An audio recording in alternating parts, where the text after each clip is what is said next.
Welcome to the latest episode of Five on the Floor on the Five Reasons Sports Network. Thanks for joining us on your favorite podcast app. We're on Podbean, Spotify, Google Podcasts, Apple Podcasts. We're also on Dash Radio on their Nothing But Net channel. That's every single weeknight at 7 p.m. Also, check out the Five Reasons YouTube channel. Close to 15,000 subscribers. We're doing Before Floor an hour before every Heat game. That's our pregame show. And then Post Up 5R as soon as the game ends. Those guys are on there right now as we speak. Also, there was an episode of Extra Yard tonight, if you're still paying attention to the Dolphins, who actually have a fairly easy one coming up this weekend against the Jets. So we'll see if they can get themselves at least in the hunt, as Dolphin fans like to say. Also, check out 5reasonsports.com, 5reasonsports.com. Brady Hawk's latest takeaways will be up there tonight, so make sure you get that. No paywall there on 5reasonsports.com. And the great sponsors of the Five Reasons Sports Network.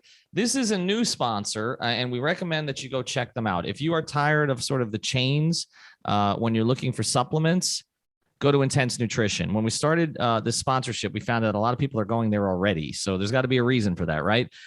They can give you everything, but they can also give you personalized service that you don't get at the chains. They're right in Coral Springs at 2540 North University Drive. That's in a strip mall in Coral Springs. The phone number is 954-775-0257. That's 954-775-0257. But they can help you with everything. They can do the intense cleanse and detox. It can help you lose 10 to 15 pounds in just 10 days. They can design the specific stacks for you, whether for the aging man, the budding athlete, or just to fight cold and flu season and stay healthy. And of course, they can work with you for your pre and post workout regimen. So check them out. Again, it's 2540 North University Drive in Coral Springs. Say hi to Mike and everybody else there. Superior quality, superior service. The Twitter handle is IN_nutritionFL. Also check out their Instagram page by the same name. Again, it's Intense Nutrition. That's in Coral Springs. The phone number 954-775-0257. And now, tonight's episode. Five on the floor, ride for my dogs. Where here's the thing, you can check the score. Hustle hard, couple scars, wearing bubble frauds. Just like Butler said, you in trouble, y'all. Kept the floor playing, got it all banned. Y'all seen the block, stop with one hand. And Pat we trust, it's power, have the guts. We're here to bring the heat, y'all can hang it up. Welcome to Five on the Floor, a daily insider show on the Miami Heat and the NBA, featuring Ethan Skolnick, Greg Sylvander, and Alex Toledo, plus others from the Five Reasons Sports Network. All right, Ethan Skolnick back on Five on the Floor. Here's tonight's floor plan. Everybody is home tonight. Greg, Alex, and I. Brady was actually at the game. He braved the flooding, he and Alejandro, and that's one of the reasons why the arena looks so empty early, which I knew the jokes were going to come about that, but literally you couldn't get to the place. But the fans started to fill in, and it seemed like when the fans started to fill in, the Heat were starting to play better because they started slow in this game. Couldn't really score early in the game. Duncan was missing threes. Everybody was missing threes. But then, as is often the case, Jimmy Butler, with some help this time from Bam Adebayo, also Gabe Vincent, PJ Tucker, they settled down, and they were really never threatened. Once they took control of this game against Washington, you know, you never really felt like they were going to lose. There were a few random scrub Heat killers out there that you worried about early, but Washington, which has been playing well, especially defensively, just didn't have enough. No Spencer Dinwiddie tonight. They're missing Hachimura. They're missing a few players, but the Heat were also missing Tyler Herro, and they needed to make up production. So we're going to talk briefly about the game, but really the theme of this episode, the floor plan tonight, is Jimmy. Let's do a quick synopsis on tonight. Other than Jimmy, Greg, what stood out to you? I mean, we talked about, this is now the third time I'm bringing it up. The combination of Gabe, Caleb, and Max, they had 40 points in the last game. They had 28 points tonight off the bench. So you were able to make it without Tyler. And I think that their production, if that can hold up in any level of consistency, it changes this team so drastically. So like, that's my biggest takeaway, is that they were all able to contribute at varying degrees. I think seeing Gabe do it is the most encouraging because the other guys have shown a little bit more. So that is really great. But the story is still Jimmy. I do think we should reference, though, Kyle, 12 assists. PJ Tucker had a good game. some of the passes he's making, he's playing at like a different level. He's inspired by being here in a way that I haven't, maybe I just haven't watched PJ Tucker hard enough. And then Bam Adebayo has this quiet 20-9. So to me, Duncan is still an issue. We're going to maybe briefly touch on that, but the story is still Jimmy. The story is Jimmy, but Alex, Greg mentions PJ, and you figure that a guy comes in at 36 years old. He's bounced around so much. Obviously, wins a championship last year, but that he's a fully formed player. And like Greg said, I mean, I've watched him a lot over the years, so he's doing things that I don't really remember him doing, like the screening, like the question you asked Spo, like that is a PJ Tucker staple. The defense, but again, some of the passing. He had a couple moves around the basket tonight. I'm like, where did that come from? Like, he does seem rejuvenated. Oh, no. I mean, it's been surprising. And that's why I asked Bo about it, knowing that he would gush about PJ Tucker because he absolutely loves the guy. But really, it's just been fun to watch him be used in different ways where, like, I know we've kind of talked about it in other shows where during those Rockets years, he was really just planted in the corner at all times. And you knew that he could box out well and sometimes grab offensive boards for you, but that was about his offensive impact or what he could do. And it's clear that he's got a little bit of touch around the rim, and he's just getting baskets off of easy cuts, easy plays. He's not doing anything crazy except, the couple times that he's gotten points off of like dribble drives. But even then, it's not like he's holding the ball and making a play for himself. It's in the motion of what's going on in the game. Somebody is caught off guard, he finds a space to cut in, and boom, it's a basket. It's easy basketball, and I think that's why Spo likes it so much, right? It's all plays that are just kind of high IQ in the moment, and it's more than just being planted at the three all the time, where it's really just okay. Your point total tonight is going to be, well, did the 3-pointers go your way or not, right? And I think there's more that he can do. Obviously, he knows that teams are going to be leaving him open, so he has a lot of space to kind of cut and do other things. And I just love the way that they're utilizing him. He's been an awesome screener for other shooters as well. Like PJ, I mean, has been better than even I could have imagined. You know how much I wanted him on this team. And the one last thing on PJ is that he never looks like he's thinking too much. And I think that really is an advantage for him. He just plays straight up off instincts, and it really helps him more than maybe most players. All right, let's get to it.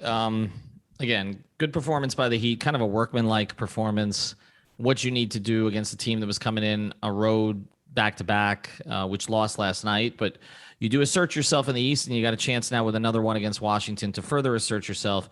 But let's get into Jimmy, because I posed this today. I mean, you're talking, again, 32 points, 4 steals, 5 assists. This comes after a triple-double the night before, after he missed 4 games. He always, this is not a surprise. As I said last night, he always comes out of these injury-related breaks on fire, okay? It's just like he gets his legs under him. But a couple of things that stuck out to me tonight. One, he's having a hell of a lot of fun. Like, I mean, even the stuff with him, giving it to Tyler on the side after the steal. I posted one of the photos on the Twitter account.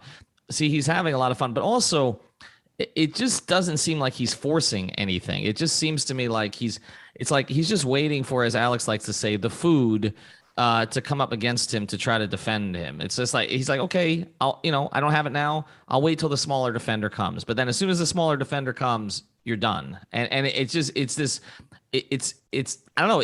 It's all within his pace, his time. And the other thing is the mid-range looks good. Like I know. Why are teams still switching that, by the way? I don't insane that they're still giving Jimmy those guard screens. Well, but I think they're doing it in part because of some of the Heat's other options, which again is when we talk about Duncan and what he's not providing. That is something I think he's still providing, is that he is causing the defense to still react in ways that present these opportunities to Jimmy. Yep. But also, like, it's just, I mean, the mid-range, like, I was surprised when we looked at the numbers, and I know Coop pointed this out to us, that he was actually better from mid-range last year than the year before, but it just looks cleaner this year. I don't know what it is. He's getting his legs under him. He's got a little bit more lift, a little bit more arc, which is always sort of the issue with him. But I pose this question, and I think this is a reasonable question to ask at this point. How many, and I'm not talking two-way players like Caleb Martin's a two-way player. I'm talking two-way in terms of offense, defense. How many players are playing at a higher level from a two-way perspective in the NBA than Jimmy right now, Greg? I mean, playing at a higher level right now. Yeah, I guess Giannis, but like there's a degree of Giannis that I think you're getting a little bit of the legacy stuff that comes with Giannis, and rightfully so. I mean, he's amazing. Well, I'm not trying to say Jimmy Butler's better than Giannis Antetokounmpo, but like, yeah, you're right. Like other than him, I mean, Kawhi is in that conversation when Kawhi is healthy and locked in. I think we can agree to that. Paul George has always been a great two-way player that doesn't get enough credit in that regard, I think, but he's still to the point.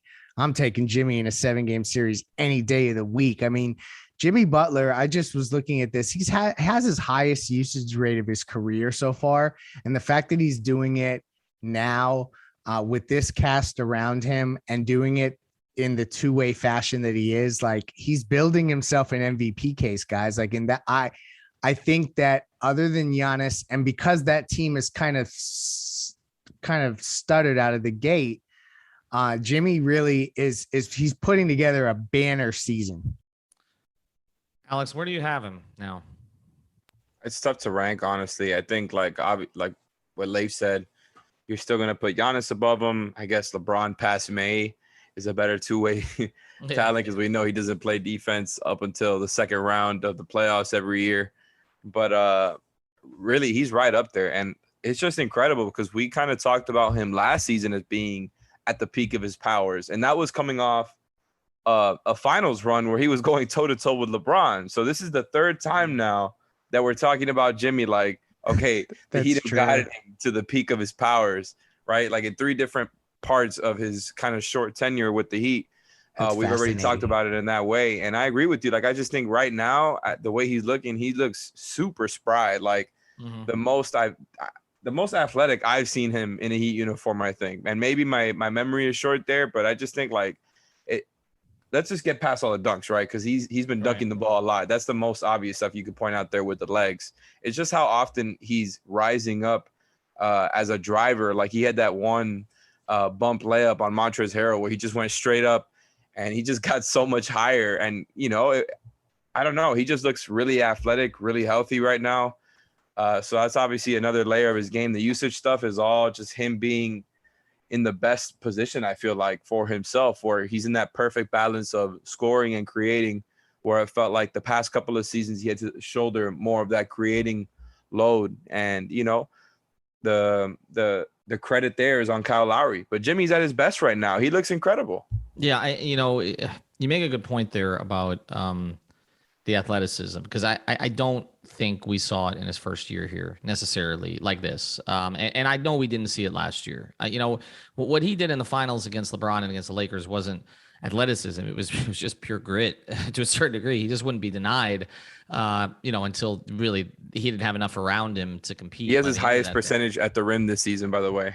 That's enough. I mean, all that by a good amount, by the way, like a good gap before second place in his career. As of right now, he's 67% at the rim, and second place is 63. Yeah, I mean, that speaks to it. And you mentioned the dunks, which, that's part of it. I mean, some of that is, it's circumstantial, but still, all of it makes the case that he's in better shape. I think that, having the full off season, the way he approached the full off season too, which was a lot of relaxation, to be honest, from what I've heard. Okay. And then he got in the gym, but he gave himself some time this time, which sometimes he doesn't do. I do think it's funny that one of the conversations that people were having on social media was he going to live up to the contract? I mean, nobody is thinking about that now, right? Like, I mean, if you're talking about a guy, if he's going to give you 2 years out of the 4 years, if he's going to give you 2 years out of the 4 years where he's a top 10 player, it's worth what you pay on the back end. Okay? Oh my gosh. Yeah. Right. So, I mean, that seems like a really stupid debate right now. Not that we were having it on this show, because I think we were all kind of in agreement on it, but that existed on social media. Are you going to pay Jimmy Butler $50 million when he's a certain age? That is the cost of doing business when you're going to get this guy. The other thing about it is having Dwayne in the building tonight. And I guess the Heat won Dwayne back by sweeping the Jazz. I think that was the reward. But having Dwayne back in the building tonight puts into perspective the level Jimmy's playing at, because we have seen look, Miami has had the best of the best, right? I mean, you had Shaq not at his peak, but you had Shaq, you had Dwayne, you had LeBron, etc. Zoe and Bosch is a Hall of Famer. Zoe should be a Hall of Famer, okay, or would have been if Gosh, Riley's done so well. Right. I mean, look at how many guys have come through here. But the reality is, when you look at what Jimmy's doing now, like it's up there with some of Dwayne's best work. It is. And when you take a look at 2008, 2009, which in my view was Dwayne's best regular season work, obviously the 2006 finals are where people point to. Like Jimmy is capable, I believe, of putting together a stretch like that. Like that stretch where Wade, remember the game against Chicago, the double overtime, this is my house against Utah. Like, I don't feel like Jimmy's that far from it right now. And he's doing it in a two-way. The other thing you mentioned about LeBron, I know we all say he doesn't play defense till May. I don't know. And I know it's not really wise to doubt LeBron. I don't know that LeBron can get to that level defensively anymore. I still think with his brain, he can control the action offensively. And there's still enough there athletically. But I don't think, like, I don't see any in any universe, and he's older than Jimmy, and he's logged twice as many minutes. Okay. But like, I'm in no universe. He's not trying to move as much as Jimmy does. Right. There's no way he could play defense at the level that Jimmy's playing at right now. Right. Yeah, no, you're right. And that's why this list is so short. And it's fascinating because you're right. Like when I saw the stat that Jimmy is now 1 triple-double away from matching Bron's 9, like I thought that no one was going to get to that 9. And like, so it get essentially 10 to break it. Jimmy will probably do that this season. I didn't think that a player was going to come through and do that so soon, because that's just not typical. And so it just speaks to what you're referencing about with Dwayne in the building. We're watching another era of a player that is of that caliber, maybe not for the same period of time or tenure, but definitely at that level now. The thing about that list that is remarkable, and when we come back from the break, there's one more thing I want to get into. I don't know how Dwayne didn't have more. I really don't. Like watching all those years, it's stunning. And one of them came at the end, which is amazing. Like, what did Dwayne have? 4, I guess. I mean, you would have thought Dwayne would have racked up 15 plus during that time. But yeah, Jimmy's going to get there. Jimmy told an associate when he started getting triple doubles, this is easier than I thought. I could do this every night. And you know what? I don't doubt it. And he probably could do pretty close to it every night and add 4 or 5 steals, which is the element of this that other players don't do. I think the other player in the conversation when he's healthy and motivated as a two-way player could be Anthony Davis. But I don't, because he is great defensively, but I don't, we don't see it consistently though, right? We don't see it consistently. And I don't know that you could put Embiid in that class defensively, even though he's pretty good. Obviously, offensively, he could be. All right, Dwayne had 5 triple doubles. Dwayne? Dwayne had 5, tied with Bam, which to your point, how crazy is that? It's stunning. I'm guessing, obviously it was the rebounds he didn't, but he was a plus rebounder for a guard. So you would have expected there would be some 10s, 11s, 12s, and maybe he needs to come back. If he wants to come back, leave Utah, wants to come back. And I don't know. I mean, would he replace Gabe? Gabe played pretty well tonight. So if he wants to bring somebody along with him, it wouldn't be an issue. I think there's I think they could fit him into the starting lineup somewhere. Still have Tyler come off the bench. And you're talking about Mitchell. All right. When we come back, I want to put the win in some perspective and also kind of where the Heat go from here. Before we do, though, I want to tell you about another great sponsor of the 5 Reasons Sports Network, and that is CPT of South Florida. If you're looking for IT for your business, this is the place that you want to go. Reach out to TJ. Again, you got to deal with somebody who is going to care about your needs. And not only does he do that, but he's got great deals for you. 25% off cloud phone service, including free phones, and the first 2 months of service free. That's the promotion going on right now. It's CPT of South Florida. They specialize in cloud hosted phone systems and managed IT. They've been helping South Florida businesses save thousands per month.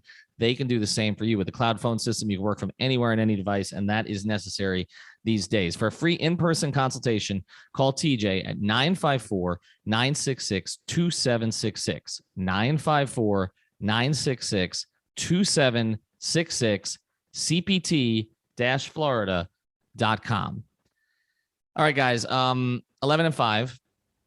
And, they came back from the trip and, the 2 LA games, the Denver game, they lose the first 3.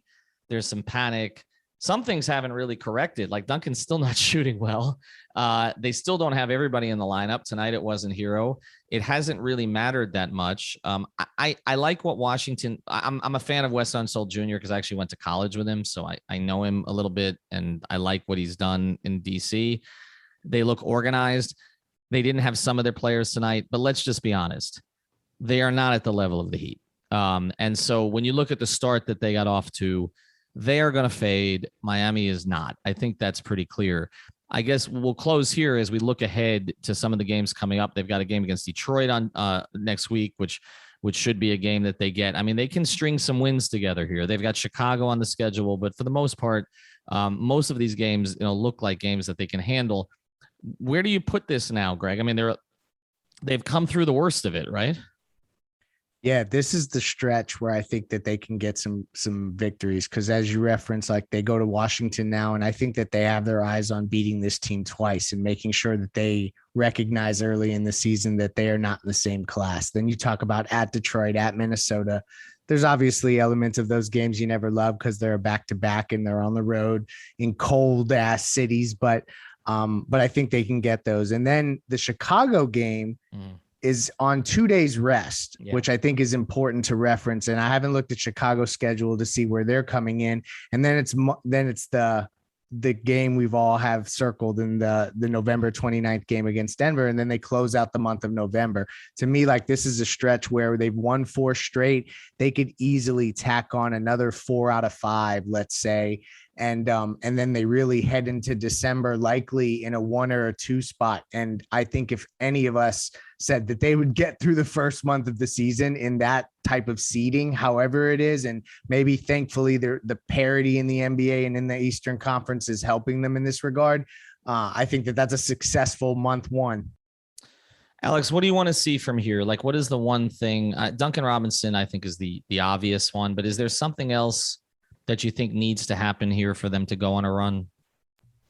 That's actually a really hard question because they've been playing so well in so many different aspects that there isn't one single thing that I want to see other than just the team shooting, right? Because that's the only thing that hasn't been at a high level, right? And maybe if you want to be nitpicky, is the turnover still being at around the same level that they were around last season. The difference is there's just way more assists. So the turnovers are a lot more palatable when your offensive rating is way higher and you just generally much better offense. So and tonight only 6 turnovers. Yeah, exactly. So even then it's not really an issue, right? And the Duncan Robinson thing, by the way, I just want to point something out. I've been noticing that a couple of these wins here have a lot of similar stuff. I want to shout out dunks3s.com for these numbers here, but I've noticed, and I'm not going to go over all the numbers, but the Jazz, the Pelicans, and the Wizards all give up a ton of mid-range jumpers and don't give up the 3. And I think it's just interesting that they're all in the bottom and kind of in the same levels there when it comes to the way that they defend. And I think we've kind of seen those things play out in these games where Jimmy is just getting those jumpers over and over and over again in the mid-range. Not that that's all he's doing, right? He's getting to the rim a lot and getting to the basket a lot. I mean, the free throw line a lot, but yeah, it's just interesting to watch things play out where it's like teams are really making it hard on Duncan, and teams that have a focus on taking away the 3. It seems to be that Duncan doesn't really have a counter yet, right? And I think a lot of that has to do with just his own athleticism, right? Where it's like, maybe a guy like Joe Harris, who's a little bit smaller, can actually be a little bit quicker, get to the basket as his counter.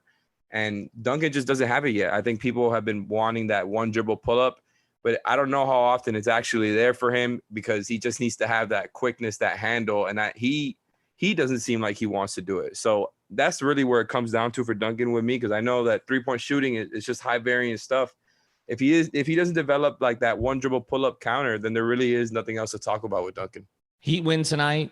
Heat play the Wizards again, and as Greg said, I think that they're pretty determined to sweep this thing. And I don't see Washington. To me, Atlanta is still the most talented team other than the Heat in the division. I just don't know when they're going to get their act together. But I think ultimately, the talent likely wins out. I think Washington comes back to the pack a little bit. Thanks for joining us. Also, check out prizepicks.com. We always mention that. Use the code 5. Greg and I are sweating out Kyle Pitts right now because both of us decided to go with that along with Jimmy Butler. The Jimmy Butler number was easy tonight. 20.5 on points. Seriously, the way Jimmy's playing right now, Prize Picks, don't raise it to 25.5, okay? Because I don't want to have to think about it. Thanks to Alex. Thanks to Greg. Thanks to cpt-florida.com. Check that out. And also Intense Brady. Nutrition. Thanks to Brady, who made it to the game tonight, which I don't know if he's going to make it out. We'll see. And Alejandro. Check out Alejandro Villegas 32 on Twitter. Also, he posted a bunch of videos. Actually, we had both of our producers there tonight, our YouTube producers. Manny Chang was there as well in the building. Have a good night. Thank you for listening to the 5 on the Floor on the 5 Regional Sports Network.